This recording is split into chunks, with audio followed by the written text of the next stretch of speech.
ఉపరాష్ట్రపతి ఎన్నికలకు సంబంధించి వైఎస్ఆర్ కాంగ్రెస్ పార్టీ ఎన్డీఏ కూటమి అభ్యర్థి రాధాకృష్ణన్కి మద్దతు ఇవ్వాలి అని చెప్పి నిర్ణయం తీసుకున్నారు. ఈ నిర్ణయం తీసుకునే కంటే ముందు రాజ్నాథ్ సింగ్ గారు జగన్మోహన్ రెడ్డి గారికి కాల్ చేసి మద్దతు కావాలి అని చెప్పి అడగడం, సరే అని చెప్పి ఆయన మాట ఇవ్వడం, తర్వాత మద్దతు ఇవ్వాలని చెప్పి నిర్ణయం తీసుకోవడం జరిగింది. అండ్ అదే సమయంలో వైసీపీ ముఖ్య నేతలు కూడా బొత్స సత్యనారాయణ గారు లాంటి వాళ్ళు కూడా ఓ మాట చెప్పారు. రాష్ట్రపతి ఉపరాష్ట్రపతి ఎన్నికల్లో పోటీ ఉండకూడదు అన్నది మా విధానం, అది ఒక నంబర్ గేమ్ కాకూడదు అని. అందుకే మేము అప్పుడు కాంగ్రెస్ అభ్యర్థి ప్రణబ్ ముఖర్జీ గారికి కూడా అప్పుడు అందుకే మద్దతు ఇచ్చాం. ఇప్పుడు కూడా నంబర్ గేమ్ కాకూడదనే వీళ్ళకి మద్దతు ఇస్తున్నాం. ఫస్ట్ నుంచే మా విధానం అది అని చెప్పి బొత్స సత్యనారాయణ గారు కూడా చెప్పారు.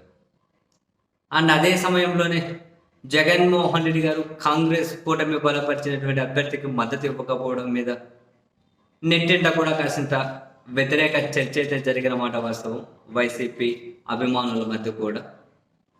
బట్ అక్కడ వినిపించిన మాట ఏంటి అంటే, జగన్ మద్దతు అడగకుండానే, ఎవరు సంప్రదించకుండానే జగన్మోహన్ రెడ్డి అయినా కూడా ఈ విధంగా మద్దతు ఇస్తారు. ఎన్డీఏ కూటమికి వాళ్ళకు పూర్తి మెజారిటీ ఉన్నా, జగన్మోహన్ రెడ్డి గారి మద్దతు అవసరం లేకపోయినా వాళ్ళు పెద్ద మనుషులు కాల్ చేసి మద్దతు కావాలి అని చెప్పి అడిగారు.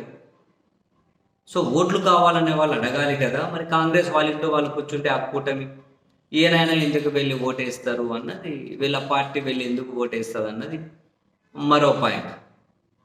ఈ క్రమంలో తాజాగా కాంగ్రెస్ నేత జయరాం రమేష్ గారు వైసీపీ ఎంపీ వైవి సుబ్బారెడ్డి గారిని కలిసినట్లుగా అయితే సమాచారం. వైవి సుబ్బారెడ్డి గారిని కలిసి కాంగ్రెస్ బలపరిచిన, ఇండియా కూటమి బలపరిచిన అభ్యర్థికి మద్దతు ఇవ్వండి అని చెప్పి అడిగారు అనే వార్తలు వస్తూ ఉన్నాయి.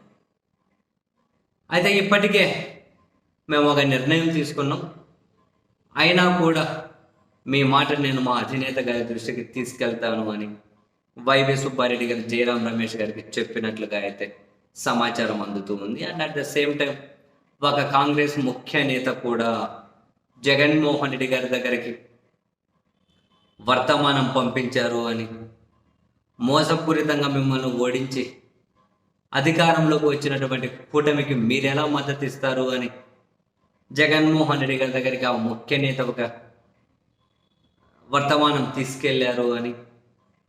కానీ ఇది నంబర్ గేమ్ ఉండకూడదు అనేది మా విధానం.